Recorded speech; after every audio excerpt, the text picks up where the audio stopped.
Assalamualaikum warahmatullahi wabarakatuh. Berjumpa kembali dengan Romlia Pratama. Teman-teman sahabatku semuanya, gimana kabar kalian? Mudah-mudahan kalian semuanya baik-baik saja beserta keluarganya di sana. Teman-teman sahabatku, buat kalian yang baru gabung, yang baru nonton video ini, silahkan di subscribe dulu, di like, dan di komen guys. Buat teman-teman sahabatku yang udah mendukung support channel ini, terima kasih. Mudah-mudahan kalian semuanya diberikan keberkahan umur, keberkahan rezeki, dimudahkan segala urusannya, baik urusan dunia maupun urusan akhirat. Amin ya rabbal alamin. Teman-teman sahabatku, seperti biasa guys, kita akan reaction beberapa video yang lagi viral. Seperti apa videonya? Ini dia guys.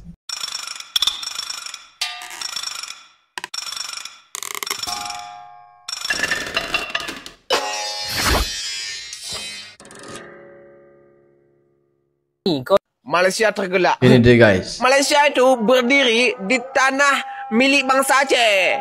Begitu. Tanah Melayu itu milik bangsa Aceh. Jadi hak kami. Ya apa nih? Tanah Melayu. Apa nih orang nih?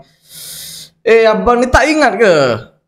Orang Aceh tuh banyak dekat Malaysia. Jangan buat, aduh ya Allah ya Rabbi, nanti orang Malaysia marah.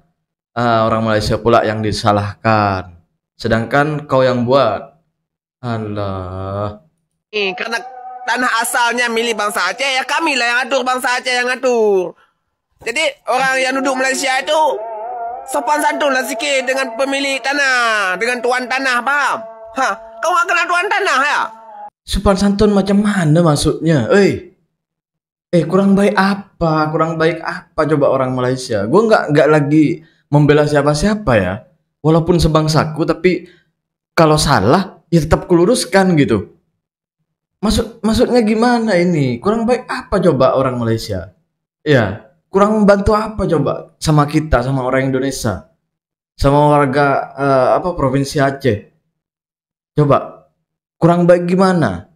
Coba kasih tahu gua kurang baik gimana orang Malaysia itu terhadap orang-orang kita. Hanya kita aja yang kayak seperti buta matanya, tuli telinganya. Orang-orang seperti ini, Allahu Akbar. Ini duduk tanah orang sok lagi kayak. Nggak kira kau beli tanah berapa meter, nggak kira. Tanah asal siapa punya? Tanah asal, tanah Melayu itu punya bangsa Aceh. Itu kau ingat tak? apa benda lah bang satu ini. Halo bang, halo bang, halo. Orang kita itu banyak di sana bang, jangan buat hal. Nanti orang Malaysia marah. Aduh, orang Malaysia mau disalahkan. Orang-orang seperti ini sebenarnya yang buat gaduh itu. Aduh, yang buat hubungan antara orang-orang Malaysia dengan orang kita itu, aduh, nggak ada apa-apa jadi ada apa-apa. Orang-orang buat hal orang ini. Ini, aduh, ini mungkin kawannya si itu, siapa sih, Kokori itu. Allahu Akbar. Kok masih ada orang seperti ini ya? Nasib baik aku bukan malaikat maut. Lanjut guys. Pernahkah Anda berpikir kenapa nama Indonesia mirip sekali dengan India? Iya, kenapa ya? Ya pernah sih berpikir sih kenapa harus Indonesia? Kenapa harus mirip dengan India gitu? Sedangkan yang menjajah kita itu kan Belanda, Inggris, Portugis, terus apalagi Jepang. Kok bisa gitu?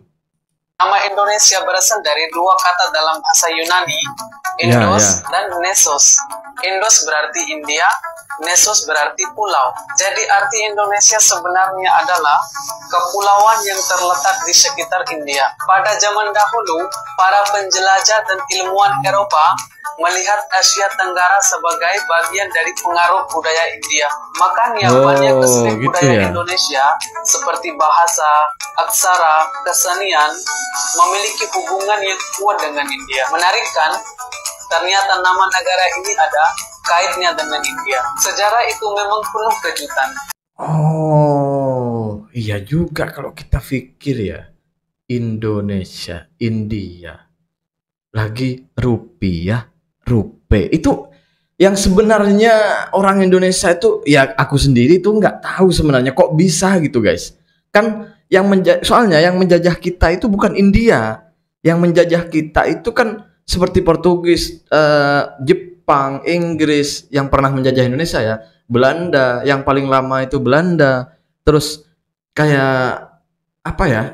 Budaya kita itu kayak seperti India gitu.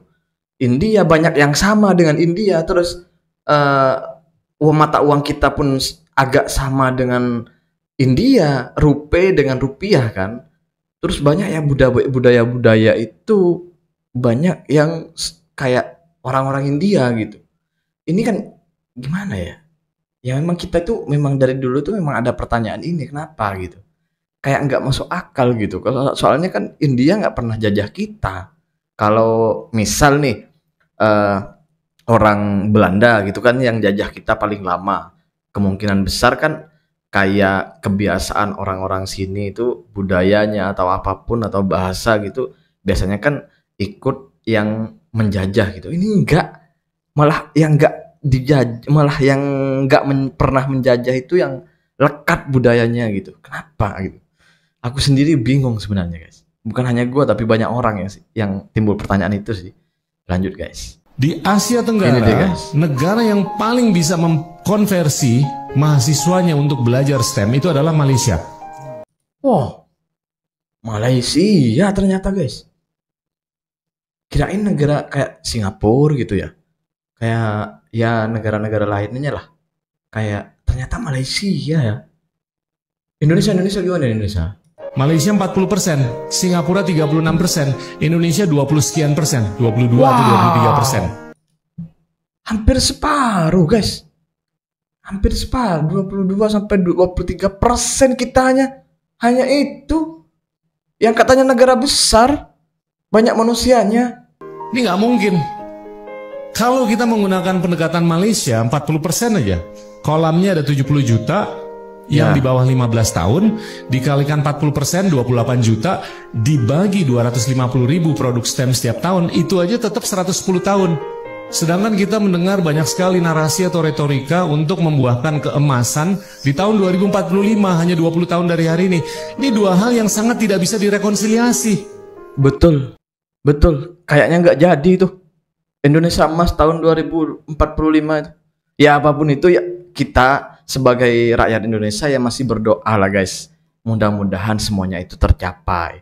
Tapi kok kita lihat dari keadaan yang sekarang itu kayaknya enggak deh gitu. Kita aja sebagai warga Indonesia itu mikirnya tuh kayak gitu guys. Kayaknya enggak deh gitu. Karena pemerintah itu kayak enggak. Ya Allah, ya Rabbi, gimana ya ngomongnya ya? Ya kayaknya enggak lah gitu guys. Bagaimana mau belajar STEM? Waktunya sudah habis main TikTok. Waktunya sudah habis main TikTok. Orang-orang Indonesia itu ngejar pengen FYP semuanya, pengen viral semuanya. Jadi iya juga sih. Ya juga. Rakyat biasa ya gitu. Pejabatnya ya gitu, sibuk main TikTok. Bener juga ya. Lanjut guys. Kirain prestasi Ini, sekolah, prestasi goyang gitu. Emang prestasi sekolah aja, goyang juga prestasi. Mau lihat? Aduh, ibu ini masih ngebagain anaknya yang goyang-goyang, yang buka aurat, jual aurat gitu. Aduh, Bu. Anak mak, sini nak, sini. Sini nak. Aduh, ini kamu punya prestasi goyang apa aja? Tuh perlihatkan dia. Prestasi goyang apa aja katanya guys. Aku kagak punya prestasi mak. Tuh kata anaknya, aku nggak punya prestasi mak. Kok maksa banget sih mak ini? Ada, dicoba dulu. Nih. Coba dulu. Goyang ular kedot. Iya, ular kedot. Oh, ular kedot. Tuh, lihat tuh anak mak pintar. Lagi apa? Goyang kodok jongkok. Ya coba. Oh, kodok jongkok. Pinter kan? Mana kamu punya prestasi kayak anak emak? Bodoh kamu guys. Nggak punya prestasi. Nih, tengok anak emak nih. Punya prestasi. Lu prestasinya apa? Aduh ya Allah, kok ada manusia kayak gini ya?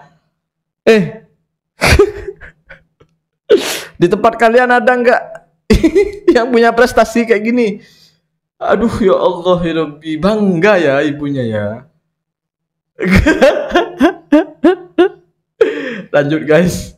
Indonesia hanya kirim Ini deh, 120 atlet karena alasan ekonomi, sedangkan Malaysia bisa kirim 1.580 atlet.